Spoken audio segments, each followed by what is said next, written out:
smagu matyti tuos veidus, kurie dalyvauja kas savaitę, smagu matyti naujus veidus prisijungusius. Tai tikrai tas mūsų netradicinis dirbtinio intelekto klubas, su kuriuo mes pradėjome šiandien jau 16 susitikimas ir su kuriuo mes pradėjome visiškai mažame grupelėje žmonių diskutuoti tiesiog neformaliai kiekvieną antradienį vakare, išaugo į kažką tokio didesnio, kur mes didesniai grupiai galime diskutuoti, dalintis tom patirtim, naujovėm, žiniom, o žinot, šiais laikais informacija keičiasi žaibiškai greičiu ir viską suspėti sužiūrėti, susekti yra be galo sudėtinga. Tai labai smagu, kad yra žmonės, kurie gali papasakoti, pasidalinti tom sritim, kuriuos išmano. Tai nieko per daug naujo šiandien nelaukia tradicinis mūsų formatas, turėsime trumpus prisistatymus, pasiruoškite, jeigu norit kažkokią žinutę bendruomeniai pristatyti, jeigu norėsit kažką pasidalinti, galėsite tam skirti minutę kitą ir padaryti. Tai, ir aišku, dienos akcentas, tai dienos tema, labai džiaugiamės, kad Mindaugas sutiko skirti laiką ir užimti tą mūsų vadinamą karštąją kėdę, netokia jinai ir karšta, bet yra vis tiek iššūkis tam tikras kalbėti ir dalintis tam tikrom žiniom prieš auditoriją. Tai Mindaugas šiandien pasidalins, kaip išgauti maksimumą iš chatbotų, agentų, vaizdų ir kito turinio generatorių. Tai aš manau, jisai eigoje sudėlios kiek konkrečiau galbūt šitą plačią mintį ir tada galima bus pasikalbėti. Na ir aišku, laukia diskusijos, klausimai galite, jeigu turėsit klausimų drąsiai, tai galite padaryti ir chatą, galite tiesiog ir kreiptis įsijungę mikrofonus kiek vėliau. Tai Mindaugo nepristatinėsiu, matote, labas vakaras Lina, labas vakaras tiem, kas prisijungė. Tai matote Mindaugo trumpą aprašymą, kaip jisai pats daugiau vėliau pats pasipasakos. Na ir pats klubas, kaip minėjau, tai vėlgi žiūrėkime labai paprastai, norime tos lietuviškos bendruomenės, kuri dalinasi, keičiasi informacija, kaip ir padeda judėti vieni kitiems pirmyn. Tai kaip mes galime praktiškai pritaikyti tas žinias, kurias mes vieni turi vienoje srityje, turi kitoje srityje, apjungti ir padaryti kažką tokio, kas kuria vertę mums visiems. Tai idėja yra tokia. Na ir aišku, tas įspėjimas, įrašas įrašomas bus, tie, kas negali dalyvauti, turės progą pasižiūrėti įrašą YouTube'e, jis nėra viešai skelbiamas, bet bus nuoroda, kur klubo nariai galės per nuorodą prisijungti ir pasižiūrėti. Tai čia bendra informacija. Na ir aišku, partneris mūsų IT idėjas, čia Martina, ir mes šiandien turim tave. Neturim Martino, ko gero, keistis. Tai čia tas žmogus, kuris dalyvauja beveik kiekvienam susitikime, tai jo nėra, tai aš biškį papasakosiu kiek toliau. Tai labai trumpai šiokios tokios naujienos. Pasiekėme narių maksimumą, Messengerio grupė, ta pagrindinė grupė, 250 žmonių, jau dėja visi netelpa, tai sprendžiam, ką daryti. Žinote, buvo klausimas ir didžioji dalis žmonių pasirinko, kad reikėtų WhatsApp pereiti, bet WhatsApp turi tam tikrus iššūkius, kas liečia telefono numeris, kuris bus viešai prieinamas ir matomas, jeigu pereisim ten kitiem klubo nariam. Tai nėra labai geras variantas galbūt privatumo, tų duomenų saugos klausimais. Todėl vis dar galvojam ir sprendžiam tą klausimą, kažkaip vienaip ar kitaip išspręsim. Netgi mintis tokia, kad galbūt ir Messengerio chatą naudoti, bet tiesiog pabandyti apriboti ir neaktyvius narius išprašyti, taip suteikiant vietą prisijungti naujiems. Bet vėlgi tas klausimas dar yra ant galvojam, kaip čia padaryti, kad visiems būtų patogiau.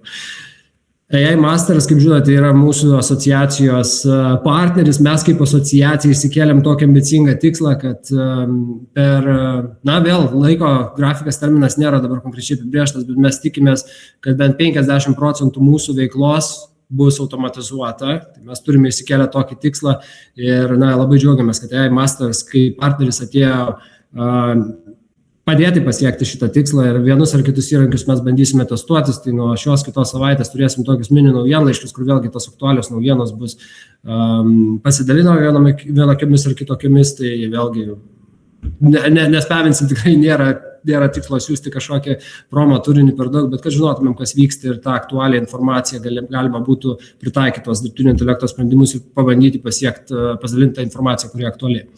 Taip pat Martino šiandien nėra, tai penktadieniais vyksta DI automatizacijos, vėlgi jeigu jisai prisijungs, galbūt pats plačiau papasakos, tai tie, kas norit praktiškai pritaikyti su dirbtinio intelekto sprendimais, penktadienis 11 valandą vyksta taip pat susitikimai, kuriuos galite prisijungti ir sudalyvauti.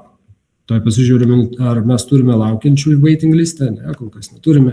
Tai toliau dar yra Messenger grupė pokalbėms pagal temas, ne visi, kas aplikavo, dar ten yra, tai jeigu norite pasidalinti, jeigu jums įdomus, pavyzdžiui, tik tai vizualo kūrimas su dirbtiniu intelektu, nusiskanuokit QR kodą, prisijungkit prie tos temų, kurios jums yra aktualios ir galite diskutuoti, klausti ir dalintis patirtimi.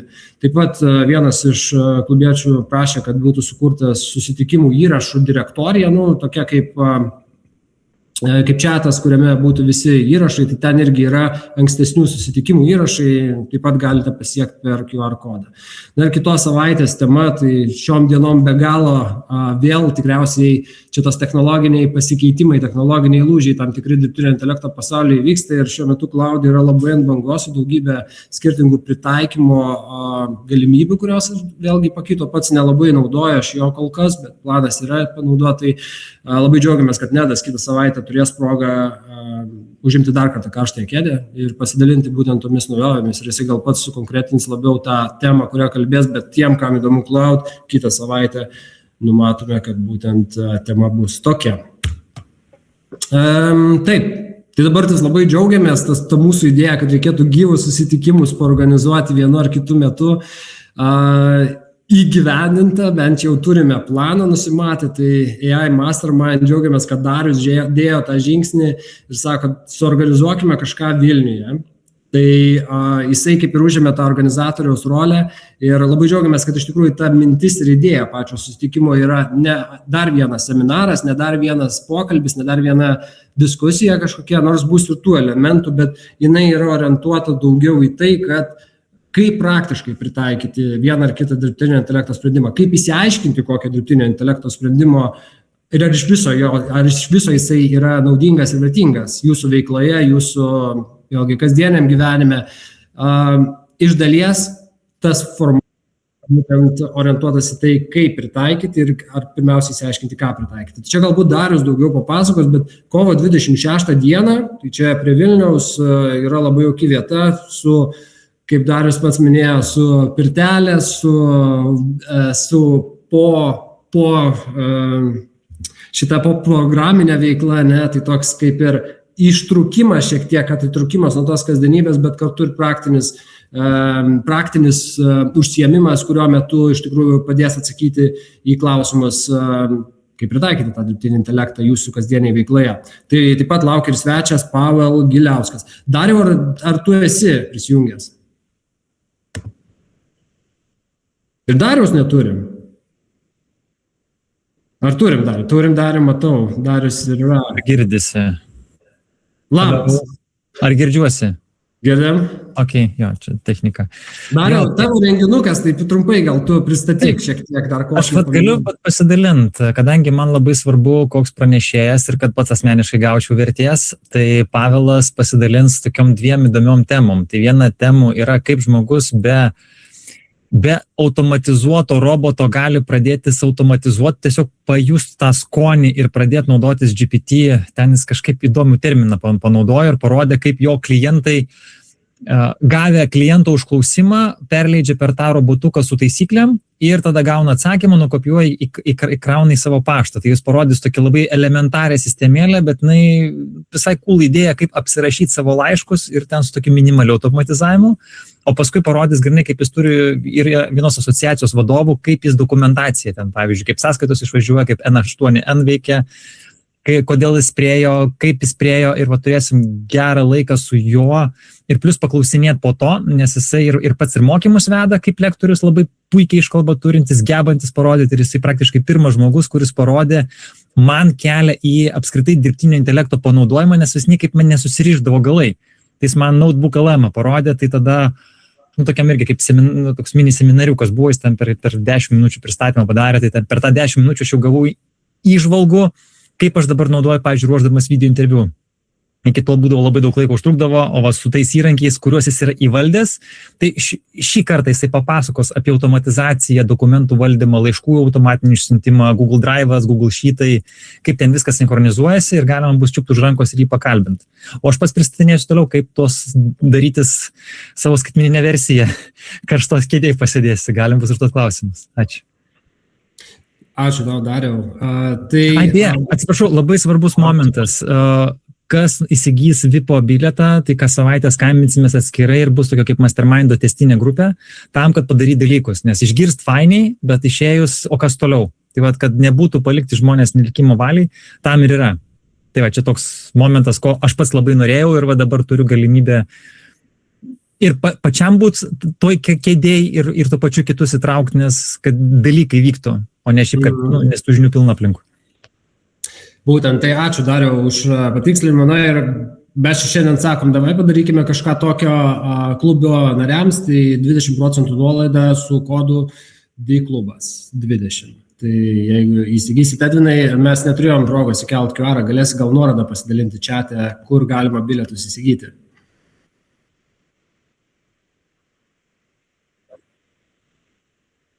Aha, gerai, tai čiate yra nuoroda, tai ačiū tau.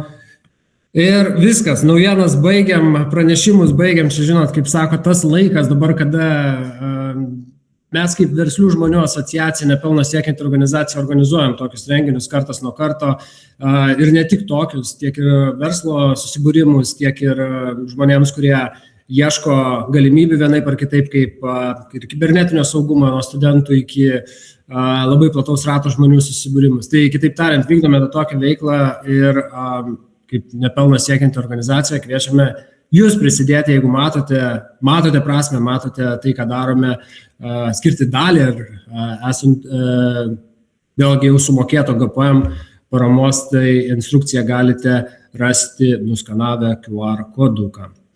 Tai va, trumpai tokia informacija apie tokius pasikeitimus. Dabar eteris jūsų, turime maždaug 10 minučių iki svečio pranešimo, tai ryškitės, pasisakykit, kas norit trumpai, pranešimai, klausimai, idėjos, prisistatykit, tiesiog pasidalinkit, kas jūs esat, ką veikiat ir galbūt kažkokio ieškot sprendimo. Na, paspauskit rankytę ir pakėlę rankytę galėsite tai padaryti. Aš žinau, kad visą laiką pirmiem būna sunkiausiai, kažkaip tie žmonės nesiryžta, kažkaip labai sunku. Kas parodys gerą pavyzdį ir įsijungti. Jis fainiai susipažinti. Dariau, prašom.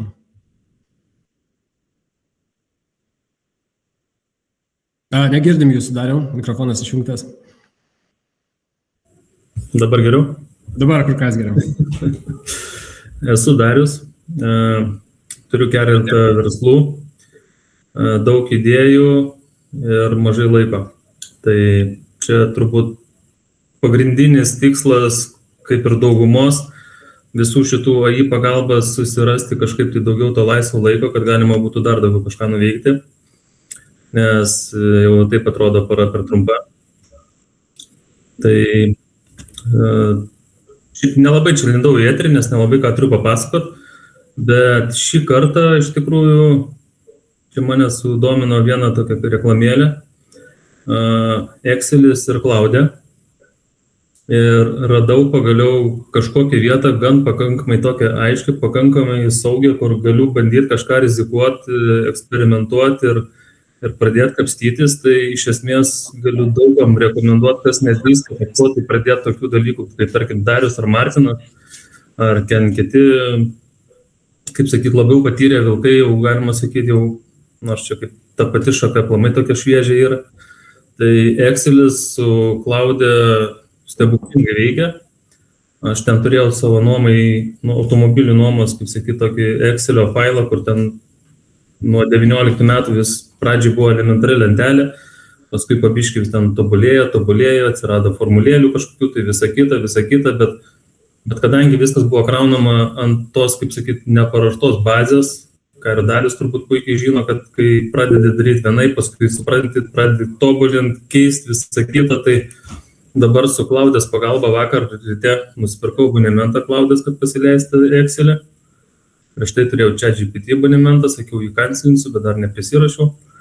Tai praktiškai vakar pusę dienos aš su to Cloud'e, dar darydamas šalia kitus darbus ir tik tai laiks nuo laiko jam duodamas pastamas, pažiūrėdamas, ką jis ten padarė, iš esmės pasidariau praktiškai tą patį, ką atkūriau tos, kūriau 4 metus, nes prieš tai ten iš vis buvo tik tai lentelė Excelinė. per pusdienį. Ir veikia, ir be klaidų, ir tvarkingiau, ir aiškiau, ir yra pas mane dabar tiesiog iš to grafiko, aš jau matau, man išmeta automatiškai tiesiog lentelę suvestinę, kur galiu paskui paprašiau, kad leistų filtruotis viską ir tiesiog elementariai. Pati pradžia tokia, kaip sakyt, labai saldi. Sakiau, kažkada reikės dabar dar pažaist, pasigilinti daugiau ir daugiau kažkokių tai įdomybių prisigalvo. Realiai vėlgi mano Excelio žinios mane patį riboja, nes net nežinau, ką galima, ko negalima. Tai tuo pačiu lygiai greičiai mokosi, užduodu klausimą, čia tą galima, negalima, negalima, o tai kaip galima, tai taip, o tai taip. Randi tokių sprendimų, kur pasirodo Excelis net neturi tokių funkcijų, kas mane nustebino, nes aš anksčiau įsivaizdavau, kad Excelis yra berybių galimybių šalis, bet pasirodo ne. Tai vat irgi taip įdomiai, bet vat. Ačiū Dariau. Iš tikrųjų, manau, kad ne vienas turėjom tuos aha momentus, kurie, kaip sako, leido suprasti, kiek daug anksčiau tekdavo įdėti pastangų pasiekti vieną ar kitą rezultatą, kurį dabar galima taip sąlyginai lengvai ir greitai pasiekti. Ir nuostabu, kiek iš tikrųjų galima, žinant, kaip tai padaryti. Dėl cloud labai įdomi tema, tai kitą savaitę labai kviečiu prisijungti irgi, nes kaip tik ta tema ir bus on the agenda. Tai aš žinau, kad tikrai žmogus, kuris išmano ir dirba su tuo, pasidalins tais diamančiukais. Dariau, prašom. Aš dar tokia trumpai, kad įsivaizduot, aš 3 mėnesiai su to vibe kodinimu, dabar turiu vieną klientą, kuris paprašė padaryti chatbotą. Istorija tokia, kad jisai visai įdomų kampą sugalvoti, vat gal ir jūs savo veiklose pasiskolinsit, kad žmogus atėjęs į tinklalapį, jisai pačiatina užduoda klausimus su ta tema, kur yra tinklalapyje, ir tada, kad tas chatbotas automatiškai pasiūlytų jam įsigytą, užsisakytą paslaugą. Gaunasi, kad kaip ir savo ekspertiškumą pakelia, LLM'as pabendrauja, taip, tai kainuoja tam pačiam, kas jį, kaip sakykime, įdiegta, bet kame įdomumas, kad galima užduoti duomenis, galima tokiam chatbotui žmogų pakreipti reikiamą temą, pavyzdžiui, pateikė telefoną kažkaip kreivai, pateikė galbūt emailą neaiškiai, tos papildomus tikrinimus. Ir man tik šiandieną, aš 3 dienas tą chatbotą jau praktiškai baiginėjau daryti, tuoj klientas skambinsimės po susitikimo, kas sako, tu gali man paaiškinti, kaip jis veikia, sako, aš nebesuprantu, nei dėl saugumo, dėl nieko, nes ten tokia labai didelė sistema jau gimė, nes, atrodo, prašė chatbotą, aš jam padariau chatbotą. Ir iš esmės gimė tokia mintis, kad aš jam darau net nebe chatbotą, aš jam gal chatboto formatu marketplace'ą. Kad įsivaizduoti, reiškia, yra tarpinė jungtis tarp tiekėjų ir klientų. Klientai pačiatina, kaip ChatGPT dabar, ką jie siekia padaryti, tai iš esmės tą galima jau dabar patiems pasidaryti. Tai reikia ko VPS'o, kur jis būtų talpinamas debesy, reikia tos smegenų, nupirktantų planą, sakykime, galingesnį, ir reikia duomenų bazės. Ir paskui ten rekvizituose pastiklina bilietų, tos įmonės rekvizitus, pavyzdžiui, ateina klientas, tada uždavinėja jam tikslinius klausimus ir tada suveda į duomenų bazę, į Excelio lenteles, tada automatiškai išvažiuoja laiškai. Ką galima pasidaryti su šitais reikalais? Tai čia mano galima padaryti, kad jis ir pardavėjas būtų, klientas viską sudiktuoja. Tai čia taip yra, toks tikslas. Klientas atsiunčia tiesiog jau mokėjimo nuorodą. Taip, klientas nori padaryti kiek įmanoma automatizuotai, kad viena pusė suteikia informaciją, kita pusė susiurbė, o jo vaidmuo ten su namų ūkio priežiūros reikalais, tai ten santechnika, elektrika ir panašiai. Super, ačiū kolegos, Dariau, ačiū, kad pasidalinai, įdomus sprendimas, iš tikrųjų, dar visai nesenai tikrai ten krūvos iššūkių buvo, kur sakė, neįmanoma šitoje vietoje tam tikrų dalykų įspręsti, bet turim kiek praėjo keli mėnesiai ir turime kažkokį sprendimą šitoje vietoje. Gerai, ar dar turime kas nors? Greitai, minutė laiko. Kas norėtų pasipasakoti apie save, gal pranešti kažką ar pasidalinti vienokią ar kitokią informaciją. Šiandien tylus labai. Donatas balsą praradęs, tai nekviesim jo. Gerai, tai neturim, pradėsime tada pristatymą. Ar pasiruošę esame? Mūsų svečias ar pasiruošęs, ar technika veikia, mikrofonai? Atrodo, kad veikia. Girdim tave, Mindaugai, puikiai. Liuks. Tuo aš tada sustabdau šerinimą ir Netris tavo. Taip, tai aš esu Mindaugas, industrijoje programavimo ir šiaip tech esu jau apie 15 metų ir pagrindę su verslo valdymo sistemom dirbęs ir su žaidimų kūrimu mažose dideliuose įmonėse buvo visko. Šiuo metu daugiau lektoriauju ir vadovauju ir dirbu su dirbtinio intelekto sistemomis. Dar su pačiais promptais, pačiom užklausom, tai dar žaidžiau tada, kai ChatGPT dar nesivadino ChatGPT, o buvo GPT Playground. Jeigu kas iš tų laikų dar atsimena tas. Ten galima buvo žaisti ne tik tai rašyti, bet ir biškėjo temperatūrą didinti, mažinti, ar jis atsakinėja daugiau kreatyviai ar mažiau. Šito dabar jis nebeturi ChatGPT, bet už tai turi Gemini. Google AI Studio, jeigu įdomu, ten yra vienas kitas įrankis papildomas, ką galima nuveikti. Vėlgi ir temperatūros tas nustatinėti, kiek jis formaliai atsakinėja, kiek ne. Ir ten yra įvairių ir kitų įdomių funkcijų. Ir tas pats builderis, panašiai kaip Lovable, tik tai jau sujungtas su įrankiais Google. Ir keli kiti, pavyzdžiui, ten dialogų kūrimas garsinių ir taip toliau. Čia tiesiog toks side notas, įdomus įrankis, jeigu kas pasilgsta tų playground laikų, tai yra alternatyva dabar tam. O šiandienos tema bus visgi apie užklausas. Informacijos yra ganėtinai nemažai, kai pradėjau išvardinti visas taip iš galvos ir iš kitų šaltinių, kiek yra tų užklausų valdymo būdų, tai supratau, kad reikia juos kažkaip kategorizuoti truputį, nes tiesiog kaip sąrašas yra per daug, tai mes per juos truputį praeisim. Ir aišku, reikia nepamiršti, kad, kaip Deividas ir minėjo, labai greitai keičiasi dalykai ir tai, kas aktualu, ką aš paminėsiu dabar, gali būti, kad jau po pusmečio bus natūraliai tiesiog tie dirbtiniai intelektai jau taip darys patys, nebereiks jų spausti, kad tai išgauti. Kartais, nes buvo aišku ir tais istoriniais laikais, gal atsimenat, 3 metais, 24, buvo netokie bairiai, kad jeigu jis geriau atsakinėdavo, jeigu tu jam pažadėdavai, kad sumokėsi. Tai buvo iki tokio lygio ten virta. Ir visokį tokį prigalvota. Kai kuriais mėnesiais, jeigu jis galvodavo, kad gruodis, tai jis praščiau atsakinėja, nes jau tingus, jau atostogos jam. Jeigu ten, iki tokio lygio buvo.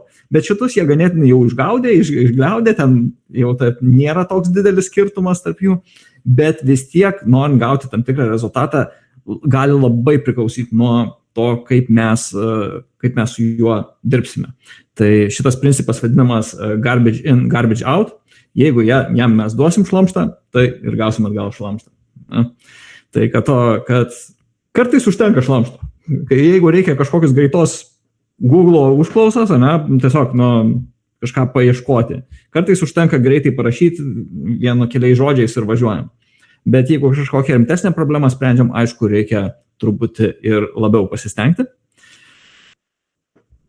Tai ir pabandysim pažiūrėti, ką tai reiškia tai padaryti.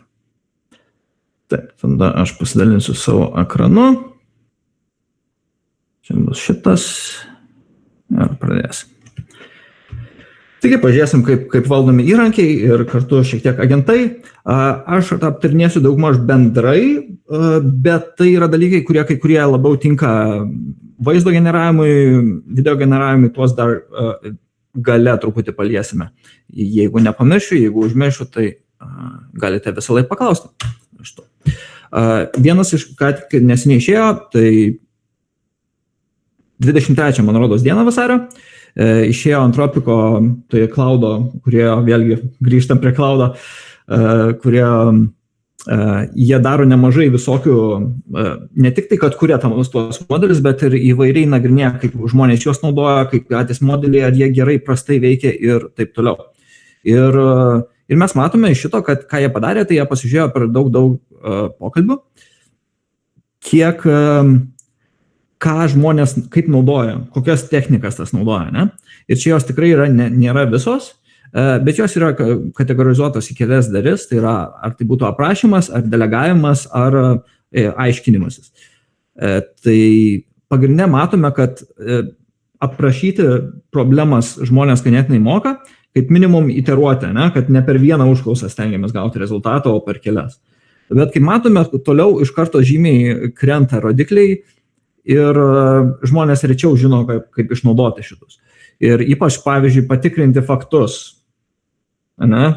Svarbius faktus, ką mums pateikia dirbtinis intelektas. Labai retai kas patikrina, o tai yra ganėtinai svarbu padaryti. Ypač kontekste, kai jis mums pateikia kažkokį jau sukuria darbą, ar tai paruošia prezentaciją, ar paruošia kažkokį kitą jau artefaktą, sukurtą dalyką. Tada mes labai linkę ignoruoti ir, bus gerai, čia turbūt jau gerai. Nepamirškite pasitikrinti. Tai vat vėlgi, kaip matome, tikrai yra daug neišnaudotos vietos. Ar tai reikia 100% visur išnaudoti? Tikrai ne. Kai kuriuom užklausom užteks ten vieną kitą iteraciją ir važiuojam. Bet kai kuriems svarbesniem dalykam, ar ten sveikatos, teisės ir taip toliau, turbūt reikia pasitikrinti tos faktus. Pavyzdžiui, labai sėkmingai panaudojau tą patį cloudą, kai reikėjo kurti įmonę ir kas esate tai darę, turbūt žinot, kad ypač pirmą kartą tai darant tą procesą, kad ir ten pati paprasčiausia mažoji bendrija, vis tiek yra reikalų. Kokių reikia dokumentų, kur juos pateikti, registrų centras, VMI ir taip toliau, ne? Ir tai ką aš padariau, tai dariau deep research su cloudu. Tai paprašiau, kad jos paieškotų, išsiaiškintų kokios sąlygos, kada geriau kurti ir taip toliau visus šitus dalykus.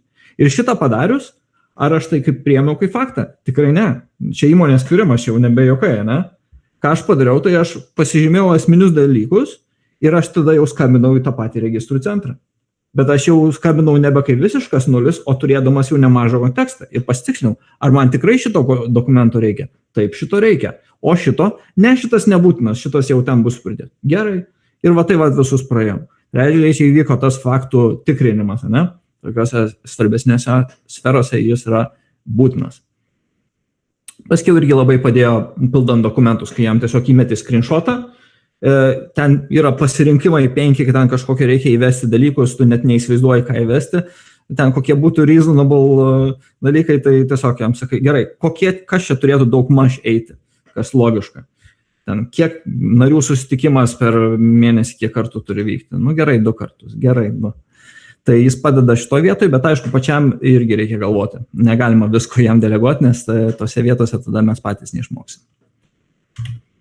Tai vėlgi, svarbiausia, žinant, kokia mūsų yra problema, pabandyti ją apibrėžti, ne? Tada pasirinkti įrankį, ar tai mes naudosim cloudą, ar tai mes naudosim video generavimo įrankį, ar kažką kitą, ar ChatGPT, Gemini ir taip toliau. Tada pažiūrėti, kokios technikos teoriškai mums padėtų išspręsti šitą problemą ir tada bandyti. Aišku, kartais tiesiog paimi iš pirmo karto bandai ir gauni tą rezultatą. Bet jeigu čia labiau yra, kai jaučiame, kad yra svarbesnė užduotis ir norim gauti rimtesnį. Tai vėlgi, jeigu apimti visą mūsų užklausų valdymą, tą vadinamą prompt engineering, tai galima įskirstyti ją į 4 sritis. Tai yra apibūdinimas, tai yra iteracijos, užuominos kontekstas ir taip toliau, delegavimas, tai yra kai mes jam liepiame kažkokią mums informaciją duoti, kažko iš mūsų paprašyti ar taip toliau. Ir įvertinimas, tai yra peržiūrinimas tų rezultatų ir taip toliau. Ir konteksto valdymas, tai būtent dokumentai, paieškos ir kiti dalykai, kurie jau įeina ne tik tai, ką jis gal pats iš savęs išduoda, bet su kitais įrankiais sujungta, ne? Ar kažkokie dokumentai jam perduoti, ar tai jis kažkokią paiešką internete daro, ar taip toliau. Tai pradėsim nuo apibūdinimo ir pažiūrėsim vieną kitą techniką. Tai pati paprasčiausia, turbūt visiems žinoma, yra iteracijos, ne? Mes užduodam užklausą, gaunam kažkokį rezultatą, atsakymą, jis mums netenkina arba tenkina, atsakom gerai, bet ir prašom papildyti kažką ar pakeisti, arba sakom ne, važiuojam kitaip. Tai, kad iš pirmo karto negavom rezultatų, nereiškia, kad mes viskas blogas įrankis metu einu kažkokius kitus dalykus. Reikia pagalvoti, kaip mes galim geriau suformuluoti, kaip geriau jam paaiškinti, ko mes norime. tai nebūtina tikrai vieno iš karto per vieną kartą padaryti ten didžiulio, milžiniško ten teksto, viską apgalvoti, taip neveikia mūsų smegenis, tai užtenka pradžioj vieną gabaliuką, gauti rezultatą, tada kitą gabaliuką ir taip, kol išdirbame kažką jau realesnio. Klausimas, ar jam verta duoti užuominas? Kartais praverčia, bet kartais gali mūsų ir įklampinti. Pavyzdžiui, jeigu mes pasakysim taip, aš mėgstu raudoną spalvą, kokia spalva man dažyti sienas? Spėkit, šiais laikais jau jis nebesakys mums, taip viską dažyk raudonai. Jau nebesakys, jau šitą jie išsitvarkė, jis sakys, galbūt geriau raudoną naudoti, kadangi jį reiškia akcentam, taip toliau.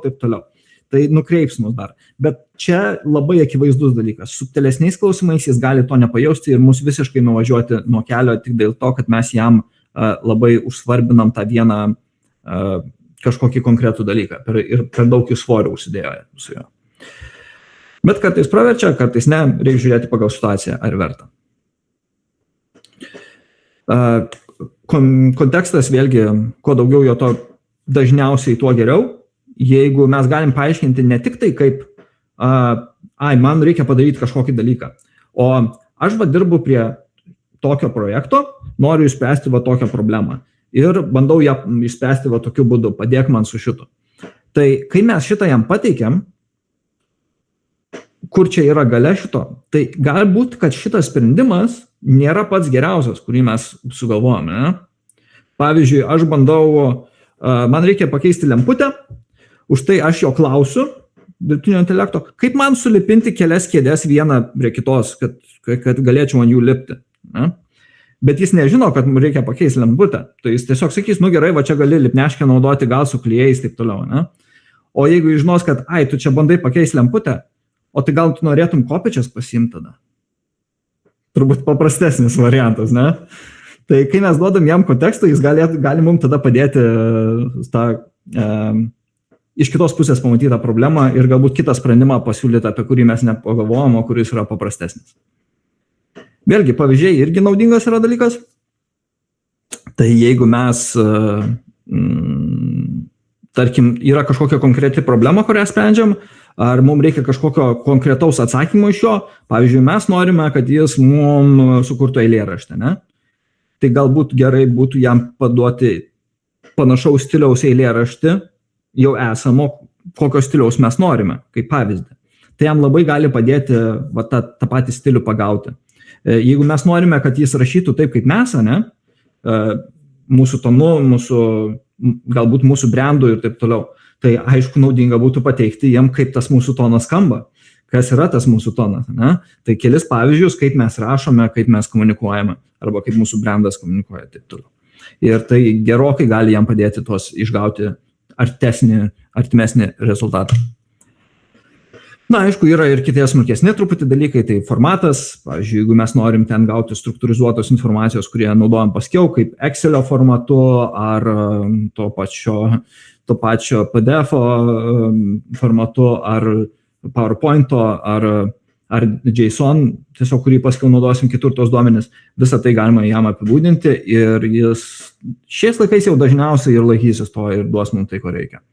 Šitas, pavyzdžiui, skaidrės jis man sugeneravo iš pirmo karto, man nereikėjo sakyti, kokiu formatu PowerPoint'ą, aš jam daviau visą turinį, ką jis turi įdėti tas skaidrės ir jis man sugeneravo realiai iš pirmo karto porą mažų iteracijų tai reikėjo. Aišku, čia jos nėra įspūdingos tas skaidrės, bet vėlgi aš to nuo jokio stiliaus neužsakinėjau. Jeigu aš būčiau jam užsakęs, kad kažkokios man spalvos domina, kad aš noriu tam tikro stilium, taip toliau, tai rezultatas būtų visiškai kitoks.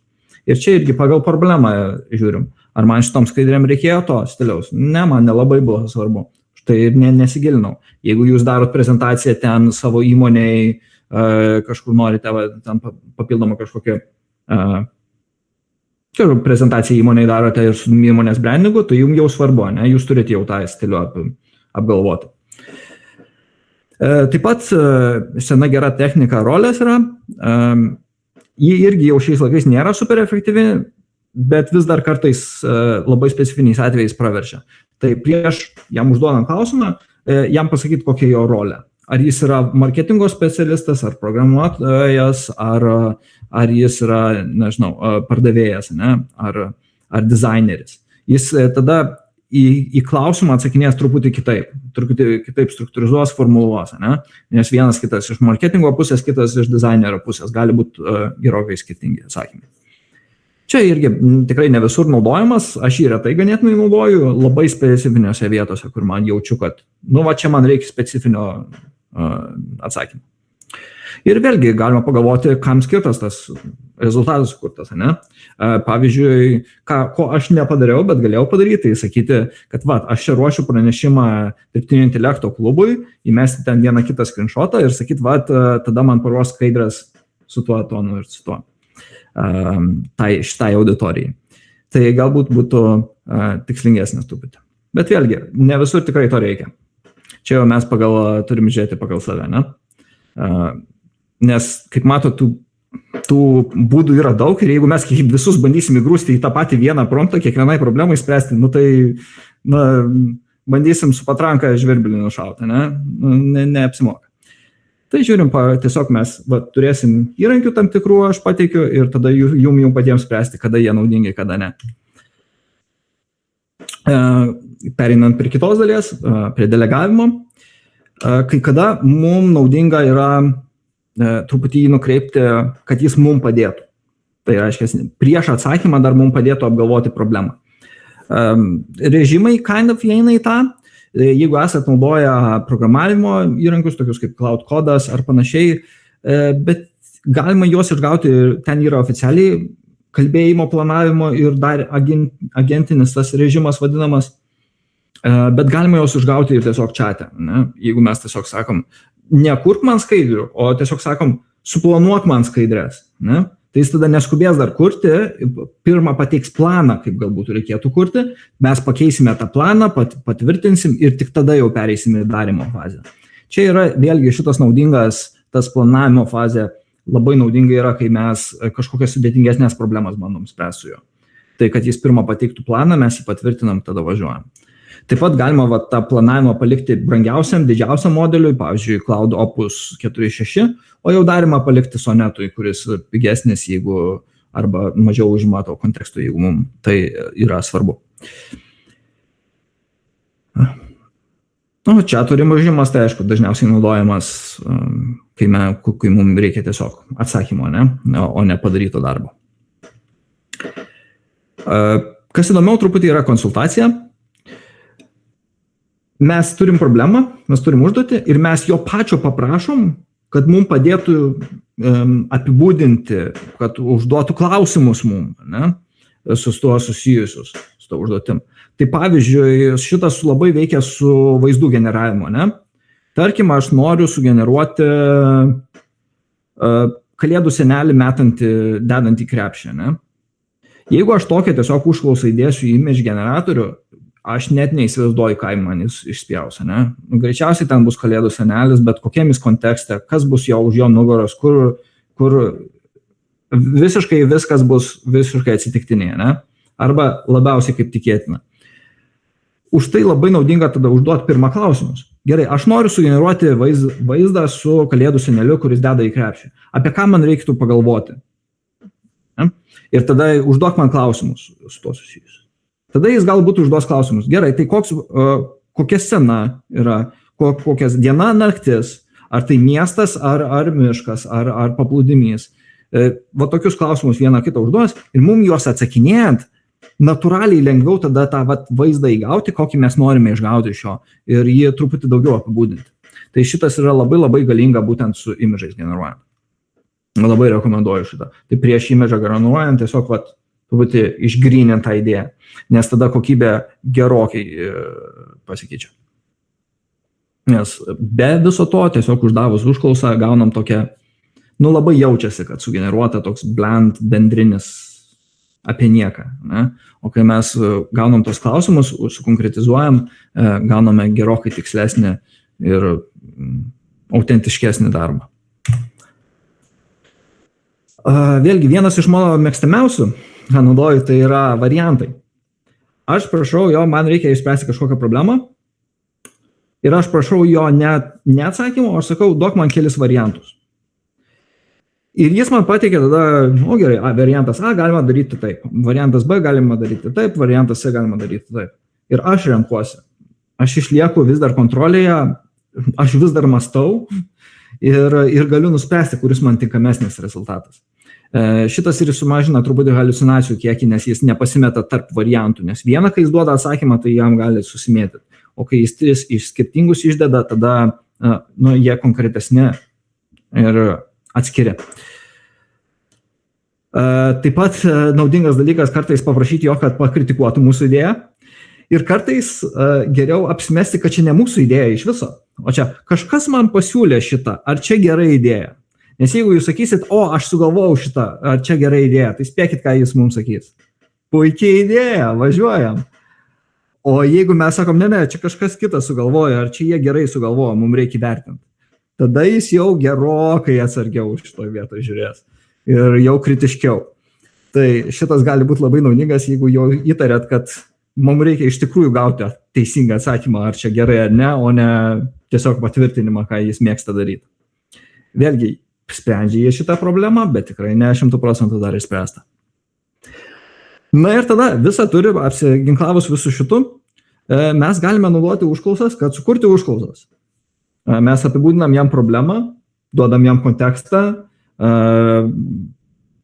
paprašom variantų ir tada sakom, gerai, paruošk man užklausą arba kelias užklausas, kurios padėtų tą rezultatą pasiekti. Tada jis mums duos tas užklausas ir jas mes tada jau naudojam tą į image generatorių, duodam ar į video generatorių ir taip toliau. Tai čia jau tokia advanced technika, tikrai jos nereikia visą laiką, bet kartais sudėtingesnius dalykus, ypač su video generavimu darant, mums sunku patiem apibūdinti tas senas, viskas kaip ten turėtų veikti. Mes duodam už tai jam bendrą katalą, jis iš to padaro žymiai geriau priimtiną video generatoriam tą užklausą. Tai šitas su video generatoriais ypač efektyvu. Ir vertinimas, vėlgi, kaip jau mes žinom, tikrai gali pasitaikyti klaidų tuose dirbtiniuose intelektuose, tikrai jie gali nesąmonę pasakyti, bet problema, kad jie skamba kaip įtikinamai, skamba kaip tiesa, atrodo lygtais į tą pusę. Net jeigu paprašysim 2 didelius skaičius sudaugint, greičiausiai jis užtikrintai atsakys atsakymą, kuriame kuris nors vidurinis skaičius neteisingas. Pradžia gera, galas geras, o vidury kažkoks netoks skaičiukas. Ir tai pamatyti yra sudėtinga. O kalbant, jeigu tai yra tiesiog išvestinis, kaip išvestis jo yra tekstas, nemažas kiekis, mums dokumentus kokius jis kuria ar taip toliau, tai aišku visko neperžiūrėsim, reikia žiūrėti labai esminės momentus ir bandyti pagauti.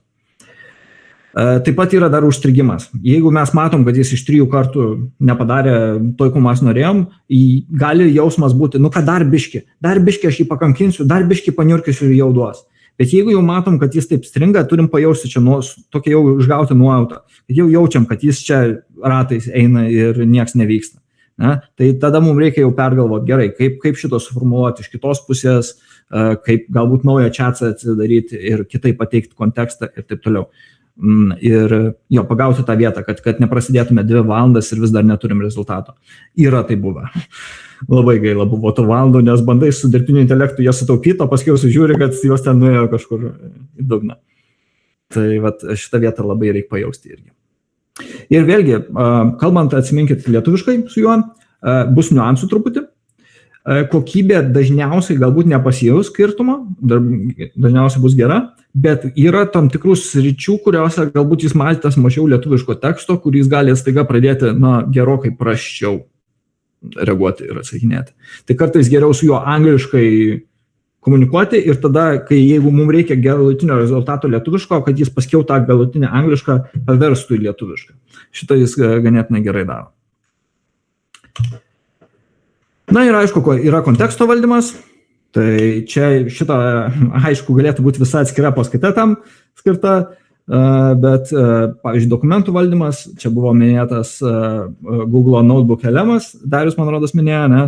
Tai irgi efektyvus įrankis su dokumentais ir tikrai daugiau susitvarkyti. Bet šiais laikais jau galime ir į tos pačius chatbotus, kaip minimum vieną kitą dokumentą įmesti ir pažiūrėti, ar jis susitvarkys.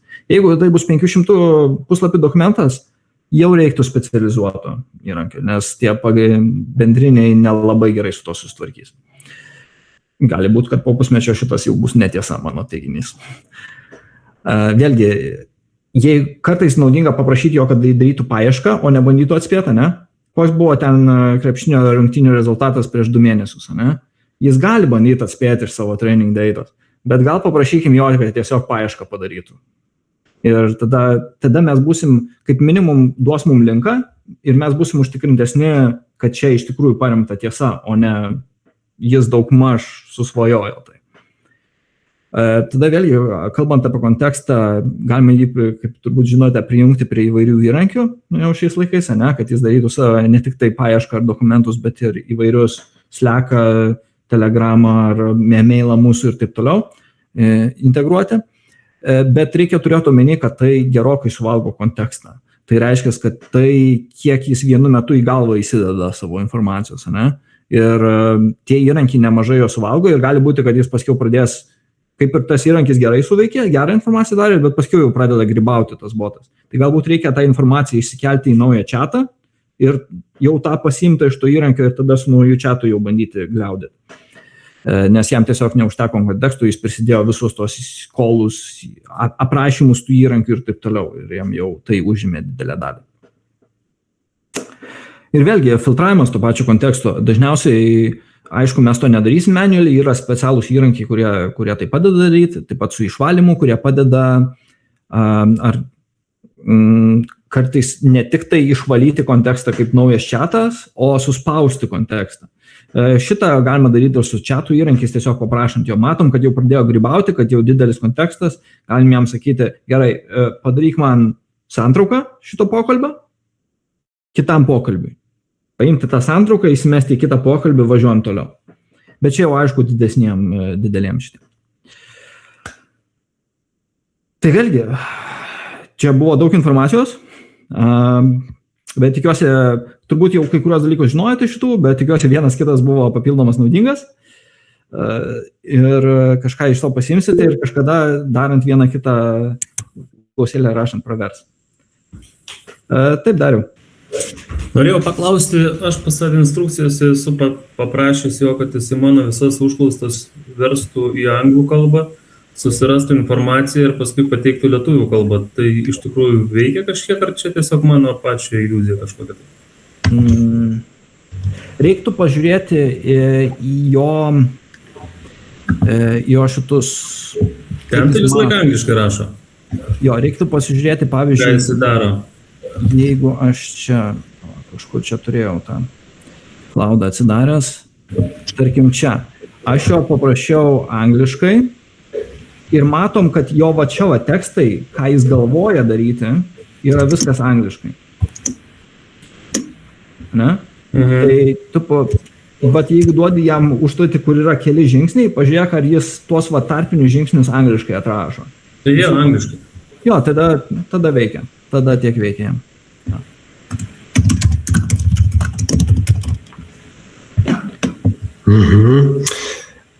Ačiū, Mindaugai, už pristatymą. Atrodo, žinai, klausau tokia žinoma informacija, bet kartu, kaip pameni, galvoju, kažkur girdėjau, bet aš jos realiai nepritaikau ir nepanaudoju.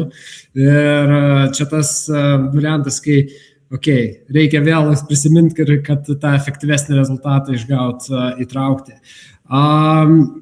Klausimas iš mano pusės, aš taip klausau ir galvoju, kiek laiko, žinai, truks iki kada mokyklose bus kursas General Prompt Engineering jau įtrauktas į programą. Čia toks gal retorinis pamąstymui klausimas ilgalaikiai perspektyvai, bet aš manau, tas artėja, ne? Na, greičiausiai, kad nespės ateiti tas laikas. Vat gali būti, kad su mokyklom, žinot, sudėtinga. Su mokyklom nėra taip lengva prasimušti ir programas keisti. Bet darbovietėse, va čia jau kitas klausimas, ne? Kada darbovietėse kokie būna darbų saugos kursai, ne? Priešgaisrinės apsaugos kursai ir tokie. O kada bus dirbtinio intelekto kursai? čia yra atviras klausimas, kurį aš tikiuosi padėsiu spręsti, nes būtent šią temą ir kuriu mokymus ir kursus. Ir kai jie bus padaryti, galėsiu pasidalinti, pranešiu apie tai per savo tinklus. Jeigu kam įdomu, čia mano LinkedInas, nežinau, ar išeina per šitą, galime ir per šitą, čia mane nesunku rasti, aš įmesiu į chatą. Jeigu norite sukontaktuoti, aš labai retai postinu, bet kai postinu, tai turėčiau postinti kažką naudingo ir vertingo. Tai... Jo, veikia QR kodukas, tai aš manau, kad galės nusiskenuoti. Taip pat, Dariau, tu, atsiprašau, Mindaugai, tą vardą pasižiūrėjau, bet tikiuosi prisijungsi pats prie grupės, kur visi pranešėjai yra toje grupėje, bent jau kas daro pranešimus ir žmonės vėlgi, jeigu turi kažkokių klausimų, ar šiandien, ar rytoj peržiūrėję, žinai, įrašą, galbūt kažkokių klaidų, tai manau, kad jeigu tu nieko prieš, to per ten susisieks. Liktais nemačiau tos grupės. Bet, jeigu pridėsi, gal pamatysiu. Jeigu mane užtagins, aš taip Facebook'o taip ne per daugiausiai draugauju, stengiuosi įlaikyti, palikti vakarui ten, aš kad dienos neužimtų, bet jo, jeigu matysiu, kad ateina žinutės, tai galėsiu atsakyti klausimus. Gerai, ar turime dar daugiau klausimų? Žinot. Daugiau reikia bandyti ir vėlgi tikrai ne viską iš karto, bet tiesiog kažkada gal naudojant bus ateis ta mintis, kad va šito nesuveikė, bet gal panaudosiu kažkurią techniką. Man tai natūralus klausimas, ką reikėtų padaryti, kas iš promptinimo pusės galėtų padėti tą mano skaitmeninę versiją pasidaryti greičiau, kad jis išmoktų daryti tai, ką aš darau ir tai, kaip aš darau. Čia yra kontekstas. Čia jam reikia daug duomenų apie tave. Tai kokia seka galbūt paduot, jeigu pakreipti tą pusę, nes aš suprantu, kad pasiekus tą rezultatą, natūraliai promptinimas pasidaro nebe tiek aktualus ir iš kitos pusės jam informaciją surasti yra lengviau ta, kuri aktuali pagal mano įpročius sugebėjimą ten, kaip čia be pavadinus. Vis tiek aš priimu sprendimą, tai natūraliai jis kaip ir nepataikaut turi, bet iš esmės atitikti mano minimų tos lūkesčius. O kokie jie yra, čia jų kontekstų, kaip išmokint? Tai būtų, kaip minimum, dar manau, kad nėra tai spręsti iki galo, bet ką tu gali daryti, tai kaupti daugiau informacijos apie save ir žiūrėti, kur jie yra, kad nes paskiau tu greičiausiai vis tiek nesudėsi į tą vieną kontekstą jam visos savo informacijos. Bet galbūt bus keli būdai. Pavyzdžiui, tu turi, tarkim, daug pokalbių, įrašytų, kuriuos tu nori, kad jis išmoktų tavo stilium kalbėti, Tai reiškia, tu norėtum jį aptreininti, apmokyti iš tų savo pokalbių. Bet ne iš karto į kontekstą sugrūsti. Bet tai reiškia, kad jie turi būti paruošti, galbūt transkriptai paruošti tų pokalbių, kad jam būtų lengva į tą training pipeline sudėti tuos. Tai pagalvot būtent apie attreininimą, nes, čia fine tuningas labiau būtų, nes jau būtų tas pagrindinis modelis, tu jo ant viršaus savo užklijuotum savo stilių, taip sakant. Bet reikia galvoti apie duomenis būtent, iš kur gauti didelius kiekius duomenų apie mane, kaip aš rašau, kaip aš mastau, kaip aš užrašai, pavyzdžiui, jeigu kaupi užrašų savo, kažką užsirašinėjai, labai naudinga. Tai gali būti ir tiesiog, jeigu Facebook'e ar LinkedIn'e ar kitur social media postini, vos ne kopijas pasidaryti, kaip postinį, pasidaryti kopiją nautose, kur nors įsimest. Aš jau pasiskaičiau backupus Facebook'o, ten viso laiko, kiek ten 30 gigų gal. Jo, bet matai, čia 30 gigų. Kiek iš tų yra tau relevant? Videkus atmetus, o daugiau, kapstykis, skaidykis. Būtent. O dirbtiniam intelektui, ypač juos apmokant ir fine-tuninant, labai svarbu kokybė duomenų. Kuo kokybiškesnį, kuo tik tai, nes jeigu ten bus tavo postas ir kažkieno atsakymas, dar kažkieno atsakymas ir tada tavo atsakymas, tai jau jam per daug to konteksto. Nes tada jis gali išmokti, kaip tie atsakymai kalbėtų, o ne kaip iš tikrųjų tu. Tai reikia pažiūrėti, ką tie duomenys 20 gigų yra, nes čia teksto tai belenkoks kiekis 20 gigų yra. Neabejoju, ar tiek tu sugebėjai prirašyti. Čia jau... Ne, ten tiesiog visko, ten videkai, fotkės, postai, chatai. Aš labiau Messengerį norėčiau atiduoti, tai ieškosiu Messengerio žinučių, nes ten arčiau tiesos. Va. Va tada gal jau, ten irgi turėtų būti specifinis pipelinas, neišeis tiesiog sugrūst, kad jis žinotų, kad va čia kiti atsakinėja tau, tu tada taip atsakinėjai, bet čia gali būti labai galingas dalykas. Ir ką mes dabar galim, tai tik tam ruoštis. Nes kol kas dar nežinau, idealaus sprendimo tikrai nėra. Dariau. Aš dar galėčiau duoti tokį mini patarimą, nežinau, gal jis tai pagalvojęs, bet aš bendrauju su airiais metus laiko, su jais bendrauti tiesiogiai kalba žodžiu misija nemanau, aš nelabai suprantu, ką ten šneka, tai susirašinėt okei. Bet kad išvengti tokių dviprasmybių, aš pradėjau pačioj pradžioje naudoti į tarpą ChatGPT kaip vertėją. Aš pasidariau jam sąlygas, kad aš jam įmetu anglišką tekstą, jis man iškart lietuvišką ir copy-paste. Ten nereikia prašyti, kad man išvers, nieko, jis automatiškai tą daro. Ir iš esmės aš turiu su jais visą pokalbį nuo pernai metų kovo. Tai iš esmės metų laiko susirašinėjimas. Ir čia rudenį biškai pradėjo pas mus kilti konfliktai dėl tam tikrų nesusišnekėjimų, galbūt problemų, kad iš anksto nebuvo tas apspręsta. Ir aš tada to ChatGPT savo prašau, sakau, žiūrėk, tu turi mūsų susirašinėjimą čia visą, sakau, įvertink mano situaciją, įvertink to mano pašnekovo situaciją, apibūdink, koks jisai. Ir sakau, jeigu tu matysi, kad aš pasikaršiuoju ar kažką tai jau rašau, kad kažkas jau negerai, sakau, tu mane stabdyk.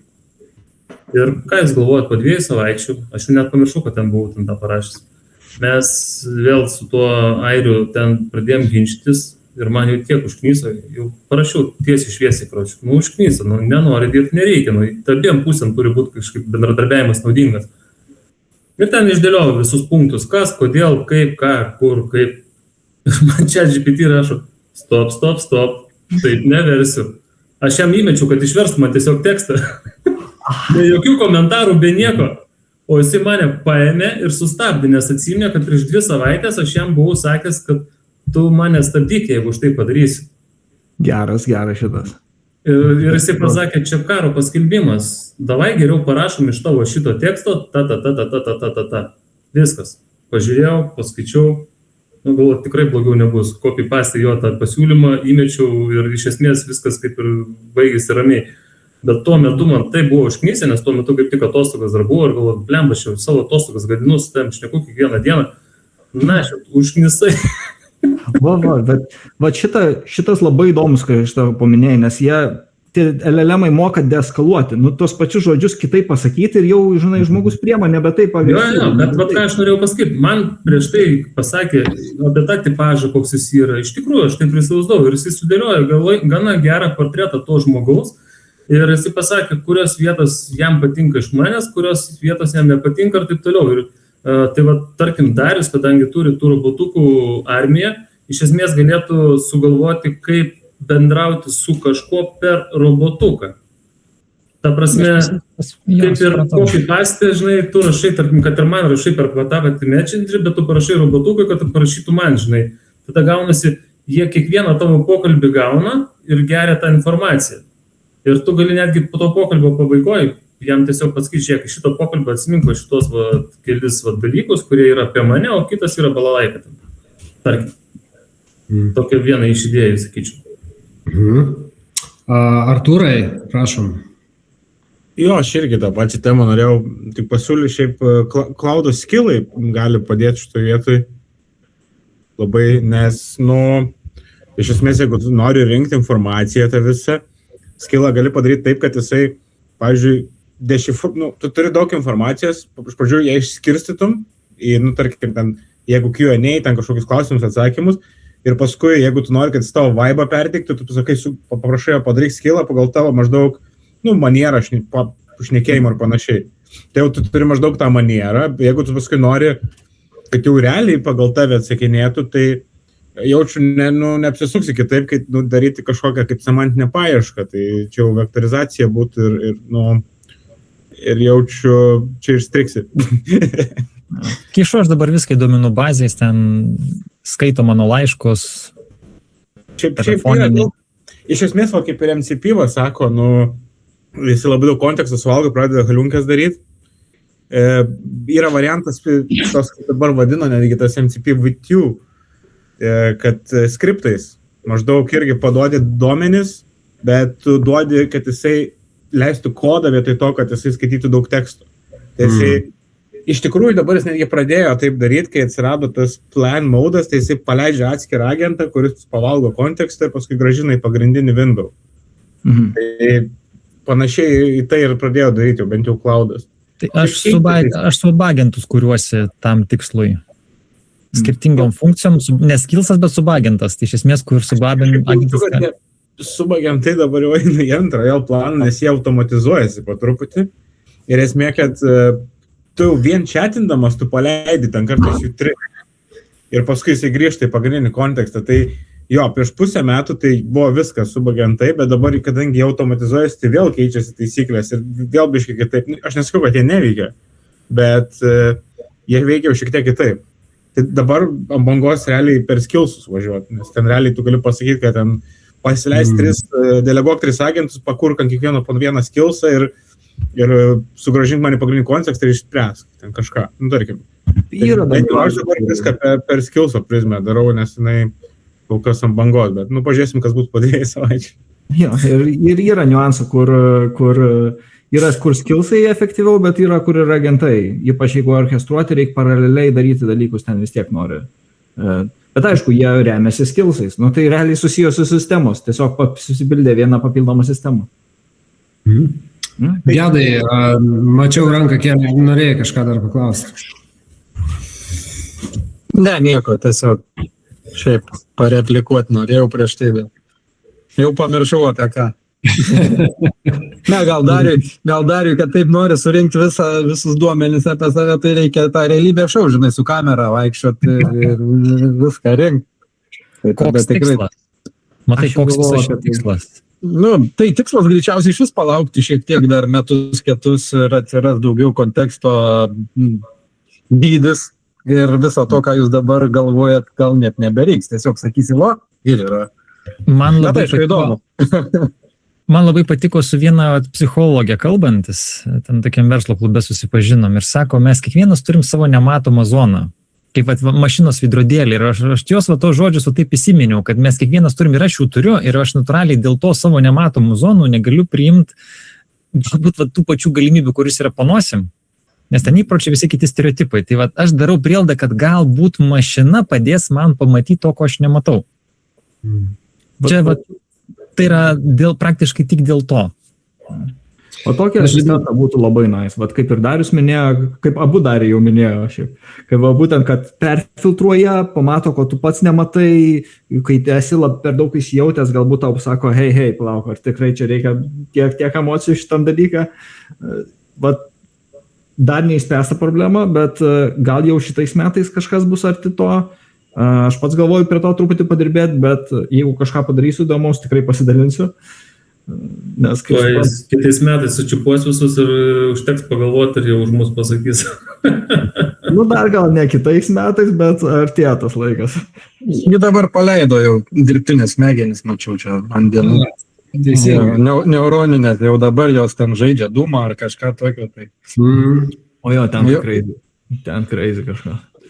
Aš galvoju, mums kuo toliau, tuo labiau šviečias, kad reikia kuo daugiau tų duomenų, daugiau informacijos kiekvieno mūsų kasdienio judesio, veiksmo, įpročio, skaitmenizuoti visą šitą procesą, kauptos duomenis ir jie bus naudingi artimoje ateityje. Galbūt aš žiūriu iš kiek kitos perspektyvos, bet manau, žiūrint į tai, kaip viskas vystosi, tai iš tikrųjų gali būti didelis pranašumas netolimoje ateityje.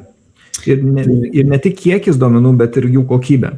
Kad ne tik šrompstas, bet ir kur yra iš tikrųjų naudingi duomenys ir kaip tai atskirti, kur yra naudinga, o kur triukšmas. Čia didelis iššūkis, aš galiu pasakyti. O jo, neįspręsta problema. Šiaip toks idėja kilo, ta prasme, duomenys, tai gal galim savo duomenys iš Google atgal pavogti. Jiegi Tai turi. jo, galima. Šiandien beje 2 bitai žiūrėjau įrašą paskutinės laidos, tai Google dabar paleido būtent sužinot, ką tu žinai apie mane per Google prizmę. Ten suvedė papildomai savo duomenų Google'ui ir gali panaikinti tą informaciją, kurios tu nenori, kad būtų per Google surandama internete. Tai irgi vienas iš variantų dabar jau irgi atsiradė yra. Tai pavyzdžiui, ten iš 2 bitai, neatsimenu, kuris ten Geraitis ar kuris ten sakė, kad susirado pakankamai senos informacijos, kur buvo jisai kaip grupės vadovas ir ten jo duomenys buvo suvesti, tai jis juos tiesiog panaikino. Taip, ten kažkur ten puslapį liko tie duomenys, bet kadangi iš Google duomenų bazės panaikino, tai Google'as, pavyzdžiui, tų duomenų jau ne bet kas. Tai realiai kas nors, jeigu tik norėtų susirasti tos duomenys, jau turėtų konkrečiai nueiti tą puslapį ir pamatyti tos duomenys, nes Google'as jau tų duomenų neberodys nieko. Tai visai neskrypins, pasme robotų nebesiūs pakartotinai. Jo, iš esmės tai turi, kaip sakyti, užsiblokuoji tą informaciją, kad apie Google'as apie tave jos nebeduotų.